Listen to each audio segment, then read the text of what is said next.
Welcome dear students, today we are going to discuss features of yield line.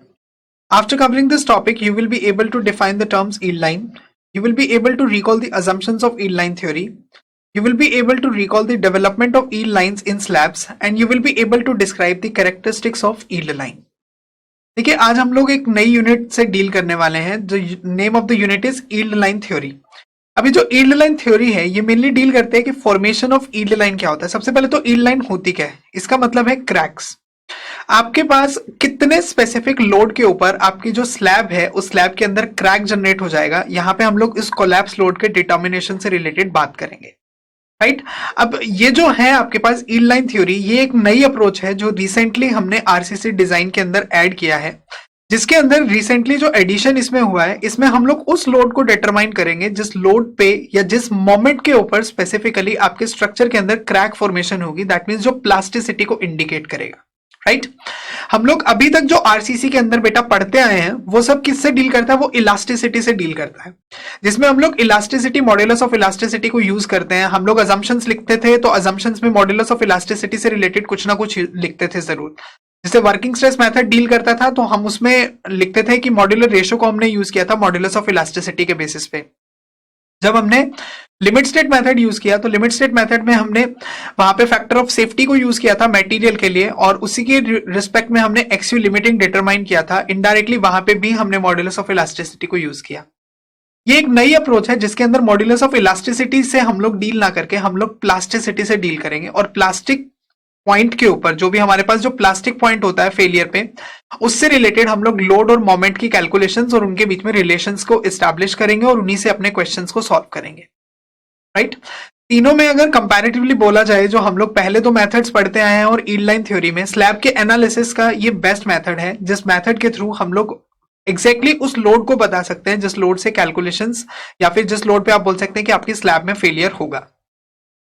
अभी फिलहाल हम लोग deal करेंगे टॉपिक्स में features of the yield line से, जिसमें generally exam point of view से अगर क्वेश्चंस की बात की जाए तो आपके पास क्वेश्चंस बनेंगे यहाँ से short answer type, objective type या फिर लॉन्ग आंसर टाइप क्वेश्चंस, जिनमें से completely theoretical based questions exam में पूछे जाते हैं। आगे अगर इनके प्रैक्टिकल एप्लीकेशंस की बात करें तो प्रैक्टिकल एप्लीकेशंस ये बोलता है कि यील्ड लाइन क्रैक्स की जो भी फॉर्मेशन होगी वो फॉर्मेशन से रिलेटेड जब हम एनालिसिस स्टार्ट करते हैं तो उस एनालिसिस में कौन कौन सी अजम्पशंस ली जाती हैं, कब यील्ड लाइन की फॉर्मेशन एग्जिस्ट करती है और इस यील्ड लाइन को कब कौन सी सेंस में पॉजिटिव माना जाएगा, कौन सी सेंस में नेगेटिव माना जाएगा, कौन कौन सी प्रॉपर्टीज है, मोमेंट का डिटर्मिनेशन, ये सब हम लोग यहाँ पे देखते हैं। तो आइए स्टार्ट करते हैं हमारे फर्स्ट लर्निंग आउटकम से, जिसमें हम लोग यील्ड लाइन को डिफाइन करेंगे। बेटा हमारे पास एक स्लैब है, इस तरीके से एक स्लैब अवेलेबल है, राइट। इस स्लैब में ऊपर से लोड है, ये प्लान व्यू आपका शो हो रहा है, जिसमें ये एक स्पैन हो गया अपने पास LX, दूसरा स्पैन हो गया अपने पास LY। अब इसके ऊपर जब लोड आएगा तो इसकी वजह से क्रैक फॉर्मेशन के चांसेस हैं। अब वो क्रैक स्ट्रेट भी हो सकता है, ये क्रैक की फॉर्मेशन सपोर्ट से भी एग्जिस्ट कर सकती है, सपोर्ट के अलावा क्रैक जो है कई बार ऐसे भी बन जाता है। तो कौन सी कंडीशन में किस टाइप का पैटर्न फॉर्मेशन होगी, कब कैसा क्रैक जनरेट होगा, ये सब हम लोग यहाँ पे डिस्कस करते हैं। तो ये जो फॉर्मेशन ऑफ क्रैक्स है, क्रैक लाइंस, इनको हम लोग नाम देते हैं यील्ड लाइंस। तो डेफिनेशन से शुरुआत करते हैं सबसे पहले। तो यहाँ पे हम लोग लिख रहे हैं yield line represents the crack lines that develops in the RCC slab before the final collapse of the slab. Slab की कोलैप्स से पहले जो भी क्रैक लाइंस की फॉर्मेशन होगी उन क्रैक लाइंस को हम लोग नाम देते हैं yield lines. In the plane of slab across which the reinforcing bars have yielded. वो स्पेसिफिक पॉइंट जिस पे रेनफोर्सिंग, जो भी हमारी रेनफोर्सिंग बार्स होंगी ये फेल कर जाएंगी, उस लाइन को, उस प्लेन को, मतलब उस लाइन को जो कि स्लैब के प्लेन में एग्जिस्ट करेगी, उसको भी हम लोग यील्ड लाइन बोलते हैं। तो यील्ड लाइन पे जो मोमेंट आएगा उस मोमेंट को नाम दिया जाता है प्लास्टिक मोमेंट, क्योंकि ये प्लास्टिसिटी से डील करता है, और इसी के साथ साथ जो लोड आता है उसको हम लोग बोलते हैं collapse load.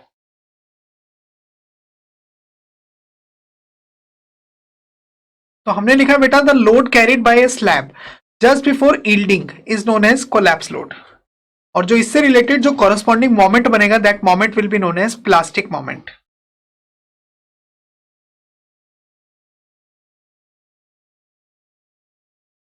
The corresponding moment is known as plastic moment, right.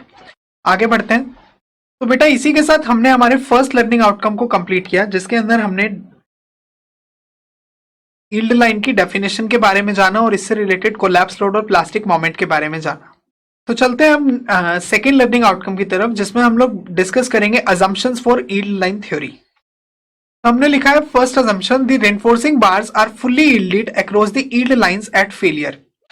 Failure point पे जितनी भी हमारी रेनफोर्सिंग बार्स होंगी, इसमें मैक्सिमम स्ट्रेस बियर होगा, मैक्सिमम ये अपने बिल्कुल एक्सट्रीम लेवल पे अपनी यील्ड स्ट्रेस पे पहुंच जाएंगी फेलियर पॉइंट के ऊपर, राइट। ये हमारी फर्स्ट अजम्पशन है इस थ्योरी की। सेकेंड अजम्पशन की बात करते हैं।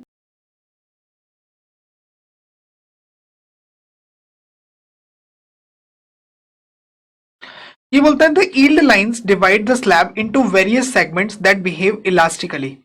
देखिए, अब यहां पे कंफ्यूजन हो सकती है आपको, क्योंकि अभी तक मैंने बोला प्लास्टिक, अब मैं बोल रहा हूं इलास्टिक।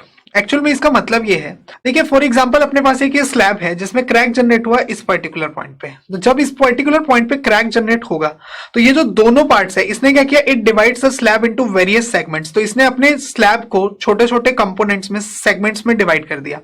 अब ये जो सेगमेंट है, ईच इंडिविजुअल सेगमेंट, इसमें तो इलास्टिसिटी जनरेट होगी, लेकिन क्रैकिंग के टाइम पे जब यील्ड लाइन बनी थी यहां पे क्रैक से जस्ट पहले, उस टाइम पे इस पर्टिकुलर पॉइंट पे जो लोड है वो अपनी प्लास्टिक वैल्यू को गेन कर चुका है, मतलब जो हमारा मटेरियल है वो प्लास्टिक लिमिट तक पहुंच चुका है, राइट। तो जो इलास्टिक बिहेवियर है वो सेगमेंट्स का बिहेवियर है, लेकिन जो प्लास्टिसिटी का डिस्कशन हो रहा है, जो प्लास्टिक पॉइंट का डिस्कशन हो रहा है, वो प्लास्टिक पॉइंट का डिस्कशन कहां पे है, प्लास्टिक जोन का, वो है यील्ड लाइन पे। आई एम श्योर, देखिए स्ट्रेस स्ट्रेन कर्व हम लोग पढ़ते हैं स्टील का, आई एम श्योर आपको ध्यान होगा, उसमें हम लोग अपर यील्ड पॉइंट इस तरीके से बनाते थे उसे,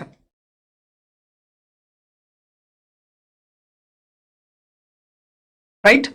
तो यहां पे ये वाला जो पॉइंट आता था बिल्कुल टॉप वाला, दिस वाज ब्लू वाला जो मैंने शो किया, this was upper yield point, ये वाला था लोअर यील्ड पॉइंट, ये प्लास्टिक जोन था। तो क्रैक कब जनरेट होगा, प्लास्टिक जोन पे, राइट। और जो बिहेवियर रहेगा इलास्टिक बिहेवियर, वो इसका मतलब है कि जो दोनों सेगमेंट्स हैं, जो सेगमेंट्स में डिवीजन हुआ है, उस सेगमेंट्स में बेसिकली आपका जो लोड है वो अभी अपनी इलास्टिक लिमिट में ही है, स्ट्रेस इलास्टिक लिमिट को ही फॉलो कर रहे हैं, वो अभी प्लास्टिसिटी पे अचीव नहीं हुए हैं।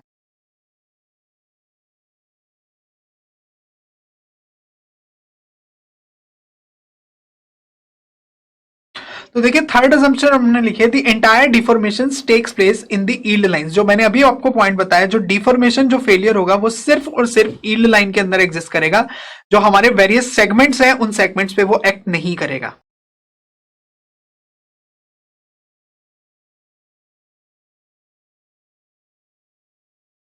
तो हमने लिखा बेटा, the bending moment and the twisting moments have maximum values and are uniformly distributed along the yield lines. जो हमारे पास बेंडिंग मोमेंट और ट्विस्टिंग मोमेंट्स हैं, इनकी मैक्सिमम वैल्यू पे पहुंच चुके हैं, और ये पूरा का पूरा कंप्लीटली डिस्ट्रीब्यूटेड है अलोंग द यील्ड लाइंस।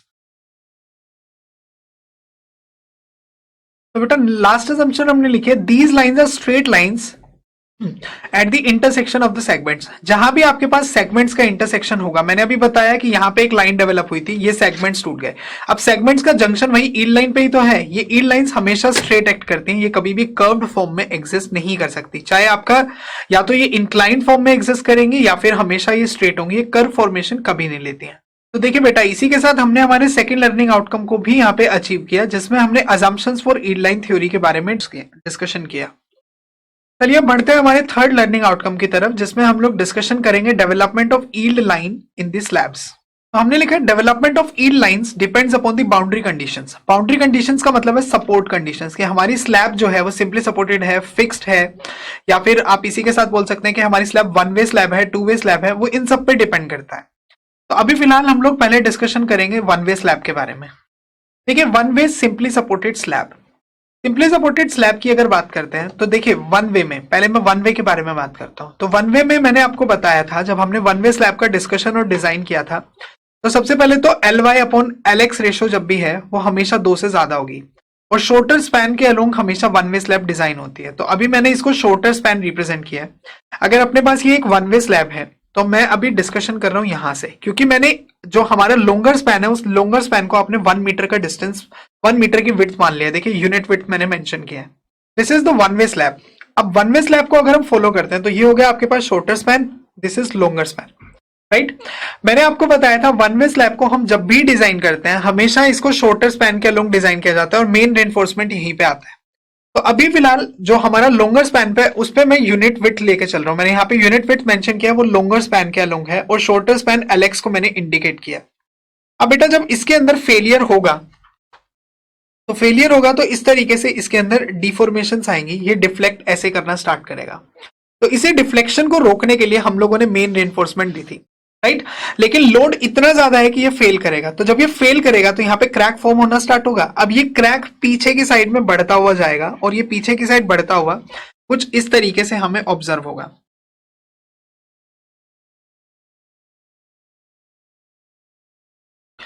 हाँ, तो बेटा सिंपली सपोर्टेड स्लैब में जो यील्ड लाइन की फॉर्मेशन होगी वो हमेशा एग्जिस्ट करेगी सेंटर में, क्योंकि यहां पे बेंडिंग मोमेंट की वैल्यू मैक्सिमम है।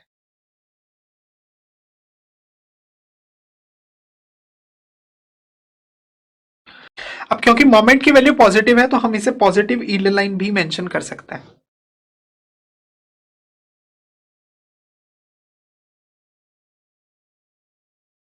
तो हम लोग लिख रहे हैं the one way slab is design for shorter span, therefore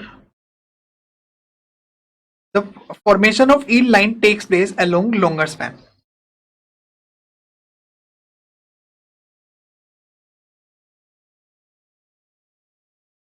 जो भी आपके पास यील्ड लाइन बनेगा वो हमेशा लॉन्गर स्पैन के अलोंग एग्जिस्ट करेगा।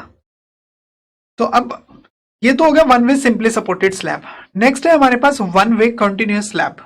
देखिए कंटिन्यूअस स्लैब के केस में आपके पास जो बेंडिंग मोमेंट डायग्राम है वो इस तरीके से बनता है। सेंटर पे मोमेंट पॉजिटिव, सपोर्ट पे नेगेटिव। अब नेगेटिव मोमेंट की वैल्यू WL²/12 और सेंटर पे वैल्यू पॉजिटिव, तो ये वैल्यू होती है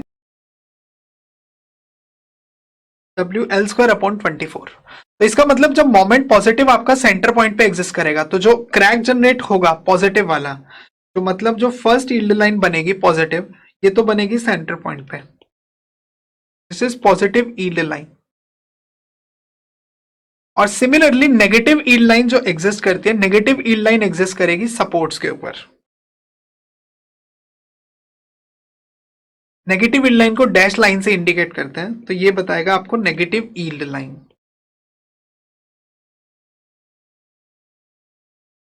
देखते हैं इसमें पॉजिटिव मोमेंट एग्जिस्ट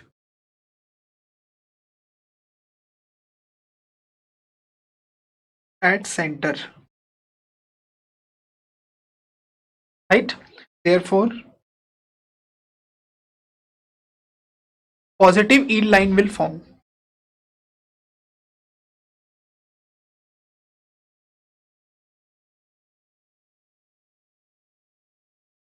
बेटा दिखने में कोई डिफरेंस नहीं है, इसमें एनालिसिस भी सेम है, बस मैंने मोमेंट के बेसिस पे, जैसे अपने पास मोमेंट एग्जिस्ट कर रहे हैं, उन मोमेंट के बेसिस पे मैंने इनको सिर्फ क्लासिफाई कर दिया पॉजिटिव और नेगेटिव टर्म्स के अंदर, राइट। तो ये हो गया हमारे पास first point.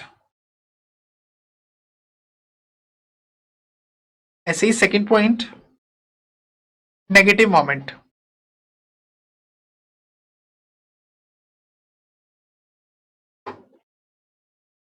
Negative moment exists at supports.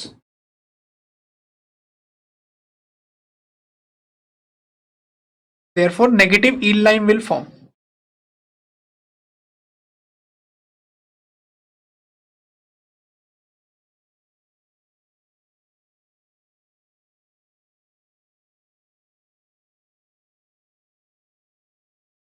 तो बेटा यहाँ पे हमने लिखा negative moment exist at supports and hence the negative yield line forms at supports. ये हमेशा सपोर्ट पे एग्जिस्ट करेंगे।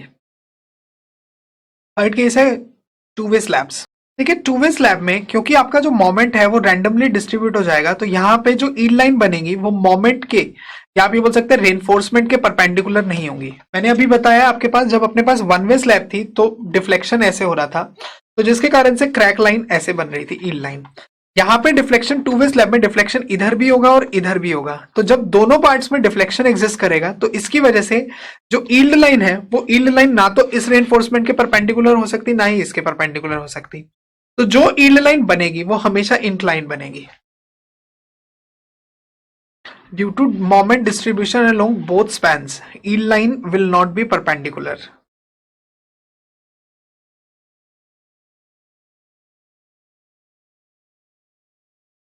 हम लिख रहे हैं due to moment distribution along the both spans the yield line will not be perpendicular to the reinforcement.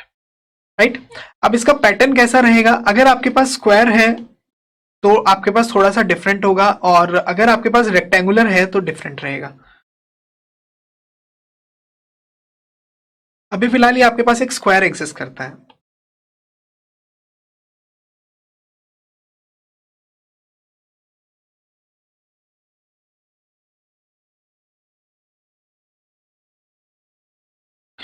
Square है तो इसके अंदर yield लाइन पैटर्न बनेगा कुछ इस तरीके से।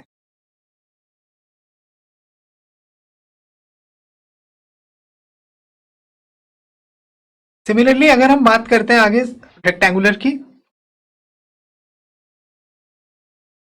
तो यहां पे yield लाइन बनेगी कुछ इस तरीके से।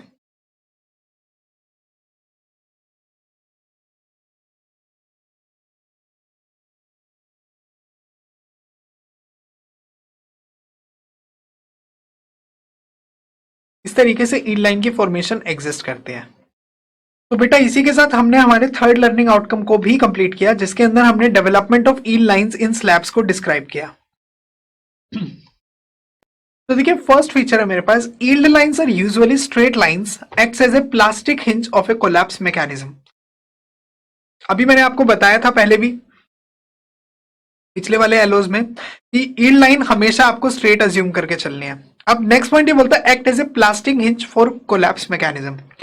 प्लास्टिक हिंज का मतलब है कि yield लाइन एक हिंज पॉइंट की तरह काम करेगी। फॉर एग्जांपल ये एक yield लाइन की फॉर्मेशन हुई, जब इसके अलोंग क्रैक जनरेट हो रहा है तो वो क्रैक के अबाउट जो दोनों कंपोनेंट्स हैं, ये दोनों कंपोनेंट्स फ्रीली रोटेट कर सकते हैं। जैसे अगर हम स्लैब का ही केस लेते हैं, तो मैंने बोला स्लैब में यहाँ पे जनरेट हुआ क्रैक, तो जब ये क्रैक जनरेट होगा आपका, तो अब ये दोनों पॉइंट्स अलग नहीं हुए, जस्ट अलग होने के कगार पे हैं, वर्ज पे हैं फेलियर के। उस पर्टिकुलर पॉइंट पे ये वाला जो पार्ट है ये भी फ्रीली रोटेट कर सकता है और ये वाला पार्ट भी फ्रीली रोटेट कर सकता है। इस टाइप की कंडीशन को हम लोग नाम देते हैं प्लास्टिक हिंज फॉर्मेशन। आगे सेकेंड पॉइंट डील करते हैं।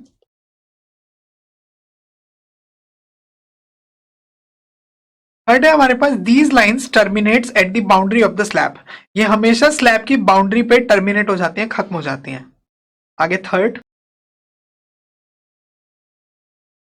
थर्ड हमने लिखा है each segment of the slab rotate in a rigid body motion. ये हमेशा रिजिड बॉडी मोशन के अंदर each segment of the slab जो है ये रोटेट करता रहता है। आगे फोर्थ,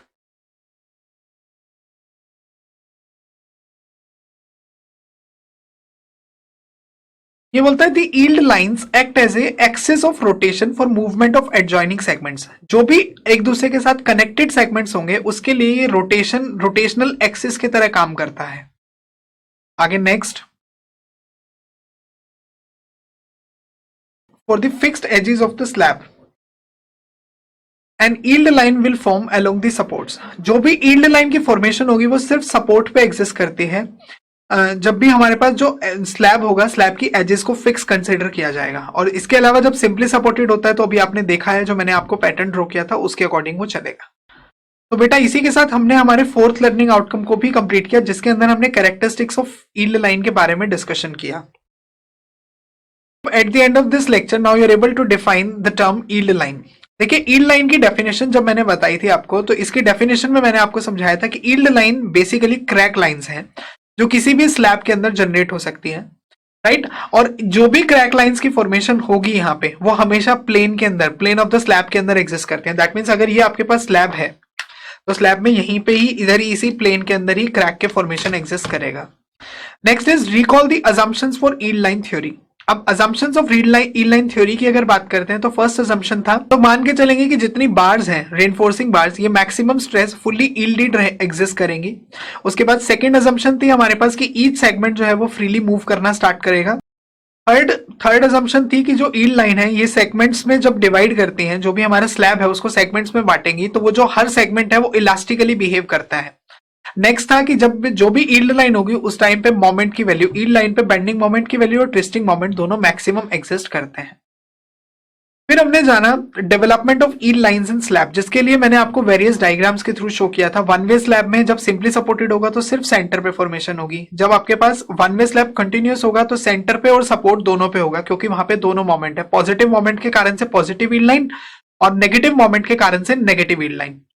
फिर हमने डिस्कस किया ईल्ड लाइन की फॉर्मेशन टू वे स्लैब्स के अंदर। तो टू वे स्लैब्स में आपके पास स्क्वायर स्लैब हुआ तो स्क्वायर स्लैब टोटल 4 कंपोनेंट्स में डिवाइड हो जाएगा। अगर अपने पास 4 इक्वल कंपोनेंट्स में डिवाइड हो जाएगा। और अगर हमारे पास रेक्टेंगुलर स्लैब है तो रेक्टेंगुलर स्लैब के केस में ये इक्वल पार्ट्स में डिवाइड ना होके इसके अंदर जो पैटर्न है वो थोड़ा सा डिफरेंट हो जाता है। देन हमने डिस्क्राइब किया कैरेक्टरिस्टिक्स ऑफ ईल्ड लाइन। अब ईल्ड लाइन की कैरेक्टरिस्टिक्स के डिस्कशन में मैंने आपको समझाया कि नॉर्मली जो ईल्ड लाइंस हैं, जो फीचर्स जनरली एग्जिस्ट करते हैं ईल्ड लाइंस के, वो ये है कि जो हमारे सेगमेंट्स हैं, जिन सेगमेंट्स में वो टूटा है, वो फ्रीली मूव करने की कोशिश करते हैं, फ्रीली बिहेव करना स्टार्ट करते हैं, जिसके फ्री बॉडी डायग्राम्स की फॉर्मेशन ली जा सकती है।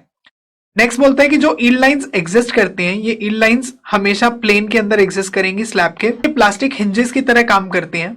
अगले पॉइंट पे बोलता है कि जो भी ईल्ड लाइंस हैं वो बाउंड्री, जैसे ही बाउंड्री आएगी बाउंड्री पे ऑटोमेटिकली टर्मिनेट हो जाती हैं, इससे आगे फर्दर एक्सटेंड नहीं कर सकती।